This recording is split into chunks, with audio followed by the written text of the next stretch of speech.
Pembahasan selanjutnya tentang rukun sholat. Rukun sholat itu merupakan bagian-bagian utama dalam pelaksanaan ibadah sholat yang tidak boleh ditinggalkan. Jika salah satu rukun ini tidak dilaksanakan, baik karena sengaja atau lupa, maka sholat menjadi tidak sah dan harus diulang. Rukun sholat ini bersifat wajib dan menjadi penentu keabsahan ibadah ini. Rukun yang pertama adalah niat. Niat dilakukan di dalam hati tanpa perlu dilafalkan dengan suara. Ia merupakan dorongan kesadaran bahwa seseorang sedang mengerjakan sholat karena Allah semata.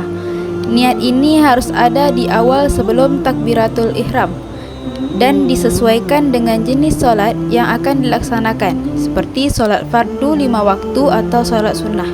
Selanjutnya adalah takbiratul ihram, yaitu mengucapkan Allahu Akbar sebagai tanda masuknya ke dalam sholat.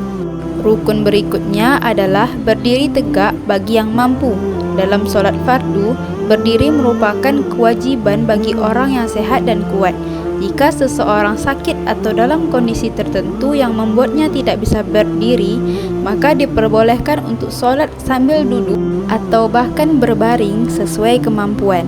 Setelah itu, seseorang harus membaca surat Al-Fatihah di setiap rakaat. Bacaan ini menjadi inti dari setiap rakaat dalam sholat dan tidak boleh ditinggalkan. Setelah membaca Al-Fatihah dan surat pendek untuk rakaat-rakaat awal, maka dilanjutkan dengan ruku'. Ruku' adalah gerakan membungkukkan badan dengan posisi tangan memegang lutut dan punggung sejajar dengan kepala. Setelah ruku', berdiri kembali ke posisi semula dalam gerakan yang disebut i'tidal. Gerakan selanjutnya adalah sujud.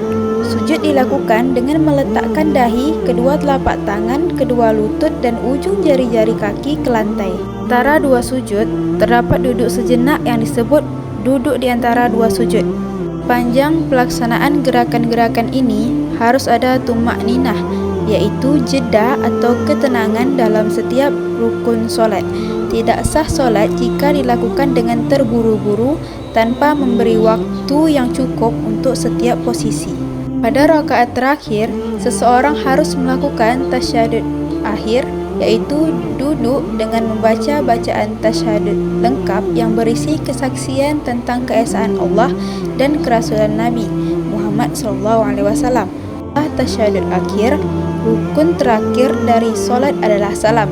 Salam diucapkan dengan menoleh ke kanan dan mengucapkan Assalamualaikum warahmatullah. Minimal 1 salam ke kanan sudah cukup untuk menyelesaikan solat secara sah, meskipun lebih utama jika dilanjutkan dengan salam ke kiri. Rukun ini harus dilakukan secara berurutan dan sempurna agar solat menjadi sah. Jika salah satu rukun tertinggal, maka solat harus diulang atau diperbaiki sesuai dengan kondisi yang terjadi.